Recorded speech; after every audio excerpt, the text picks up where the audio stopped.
many dogs do you have and what type are they? So right now at my house there are 5, but I co-own dogs with other people. So I have other dogs that live at other people's houses. So I think there's about 7 or 8, I'd have to count, that I actually own and I show. And they are whippets, which are kind of like a small greyhound looking dog. So I started showing dogs when I was an 8th grader in middle school. My dad and I would go to dog shows, and we just went and watched them. And one day we were watching, I don't even remember what was showing at the time, and he goes, you know, as much as you love dogs, you should do this. And so when I was in 8th grade, my dad and I built a dog kennel and we bought my first show dog. And I just love dogs. I've just always loved animals in general. And the thing about showing dogs is not only are you're not just showing off your dog, you're promoting a breed that you love. So the first thing is every dog breed, they have a written standard. So the very first thing is your dog has to be as close to that written standard as possible. Before I even start to show a dog, I evaluate them as a puppy, and if they're close to that standard, then that's the one I'm going to show. When it comes to training, to practice holding still, we do a lot of socialization. So like the puppies get, you know, everybody touches their feet and their head and their teeth and all that. And I just practice having them trotting on a leash and holding still for people to, you know, evaluate them. And as far as like getting a dog ready to show, and with whippets in particular, we have to make sure that they're in good shape. So they run a lot. Sometimes I go on bike rides and they run next to my bike. And then grooming wise, that's not very much. I have a lot of special shampoos that I have to like bathe them with, but not too much. So how are dog shows judged? So every breed has a written standard, and it's actually a committee, and it's called the parent club, so that a judge is supposed to read over and judge the dog based on that. So the American Whippet Club had a group of people that wrote the standard, and it gets revised every like 10 years. Because everybody interprets the standard a little differently. And so I could go to a judge who doesn't pick my dogs at all, and I have no idea why. That's because they interpret the standard differently. That's what you do at the breed level. And then after your dog wins best of breed and it goes to the group, those dogs are all judged based on their standards, and it's whoever's, like if you watch Westminster groups, for example, and you watch the hound group, and you're like, how do I judge a whippet between a basset hound? Well, it's based on, is that basset hound as close to its standard as that whippet is? And that's how that particular part of the dog show is judged. I want to do something. The highest in a regular dog show I've ever won was I got a group first. I won the hound group I was in high school, I was a senior in high school, with a dog named Lucky. Then there's a division that's called owner handled, meaning I'm the owner and I'm handling it. I'm not sending it off with a professional handler. I won a best in show there. There's another show that's in a different registry. There's AKC shows, which are the ones you watch on TV. Then there's UKC shows, which are a little bit smaller, and I won a best in show there. And then you have specialty breed shows, which the best I've ever done on those is I got an award of merit. I think that's probably, and then when I was a kid, I won best junior handler often, so.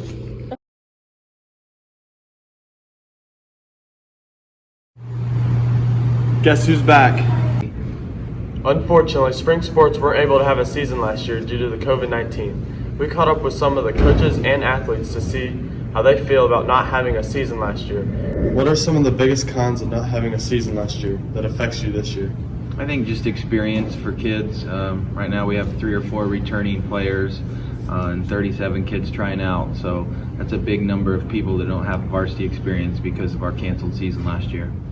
Not having a season last year, what are you doing different to push yourself this year?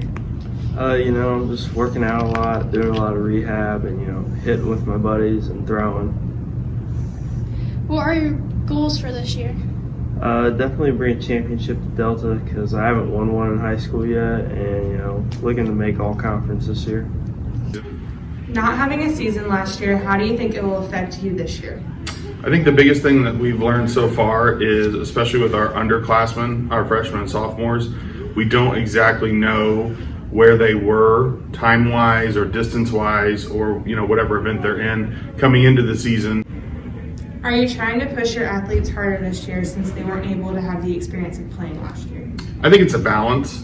I think if you push too hard, then injuries happen. And I always kind of half joke with the kids that if you get injured in March, you're no good to me in May, which is when we really need you to be at your best. So there's a balance of trying to catch up a little bit, but you're not going to catch up, you know, in 2 weeks or even in a month. So we have to make sure that we stick to the training schedule that we have planned. That way we can avoid injuries, but also get back into competition shape. Not experiencing playing baseball or doing track last year, this being your first in both, how do you feel about doing both sports this year? It's definitely a little hectic with schoolwork and everything else, but I feel pretty good about it, and it's definitely an experience, and it kind of keeps me in tune so I don't get burnt out in one sport, so it definitely helps me, I think. So. With not having a season last year, what did you find out that you missed the most? I think one of the things we miss the most in girls tennis is Smash Cancer. You know, it's our big event that we run every year, so not being able to do that and not being able to raise money for the families is a big loss, and so we're really excited to do it this year. Not having a season last year, what are you doing different to push yourself this year? Not having a season last year was pretty difficult. And it's hard to have a routine without having practice every day or different circumstances like that, but really you just have to make sure that you are pushing yourself in the way of keeping your body fit still, even though you're not on a routine schedule, tennis-wise, and also just making sure that you're hitting outside of practice as well, because that routine's not there again, or just making sure, like now we're in clinics again, so we get to have that back as well. So just trying to stay active and stay playing. What are your goals for this year? My goals for this year are to play some tennis for sure, to make sure we get a season in, and just play my best all around, and like really have a good atmosphere with the team, and be able to hopefully go to this state again. That was a big goal of ours this year, and I think if we all work hard, I don't see why we couldn't. Not having a season last year, how do you think your team will do this year? I don't think not having a season last year really affects anything, because golfers play golf. So we didn't have the season, but kids still played. They play over the summer, they practice, they go to MD, so it won't really affect anything. What are your expectations for this year?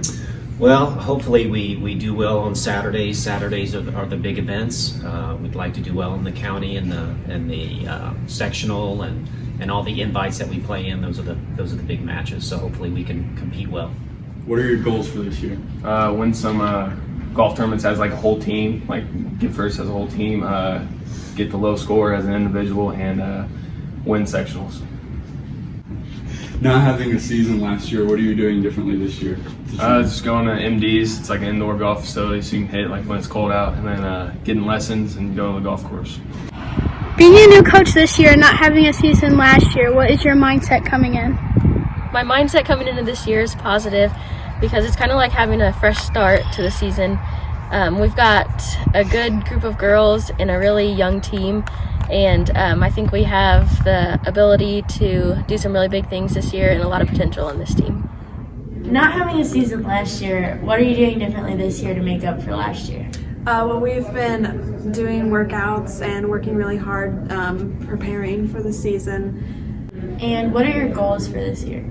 Our goals are just to compete and play well with all the teams who we're going to face, and hopefully make it far.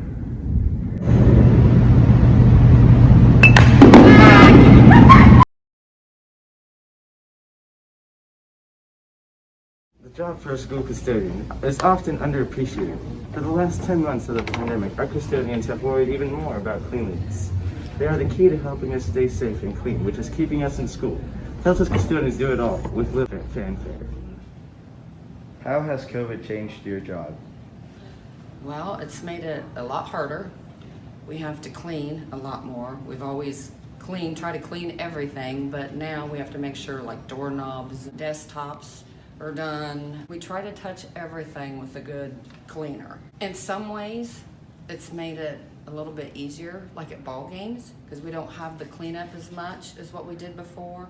In the long run, it's made it a lot worse because you got to make sure everything is sanitized, especially after you get up lunches. We have to make sure there's more tables, more chairs to keep everything separated. So it's been challenging. What does your day as a custodian look like? Cleaning everything up. You get in here in the morning and you make sure all the lights and everything is turned on and everything is set. Make sure everything is done, everything's cleaned off and ready, especially for your breakfast. Make sure your tables are down, trash cans are all ready and clean. It's really, as soon as I get in here, you hit the floor running. You gotta go, because I have a certain area. Everybody has areas that they have to take care of. So you gotta come in and make sure that your area is done, but with me being the head custodian, I gotta make sure everybody else's area is done. What did you do before you were a custodian? I worked for Labor Local 1112 for 33 years. I retired from there when I come in.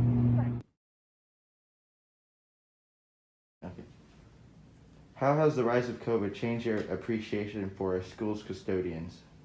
Well, I think it's only enhanced what I've always had as far as respect for them. Their jobs are difficult enough already, and we've asked them to do extra work every day and to be extra thoughtful in what they do. So I don't think we can thank them enough for what they've stepped up to do over the last 8 or 9 months. What is your favorite part of your job? I would say how everything changes all the time. I'm not doing the same thing every day. I'm always doing something different. I like that. I don't like to have to do the same thing over and over and over, every day, which some things kind of are, but there's always something different. There's a toilet, or there's, a spill, or there's always something that's changing throughout the day. That, and I like the kids. What's your favorite memory as a custodian at Delta? They're really just the kids. There's some of them I know by name and stuff, and they know me, so it's kind of nice. Cool.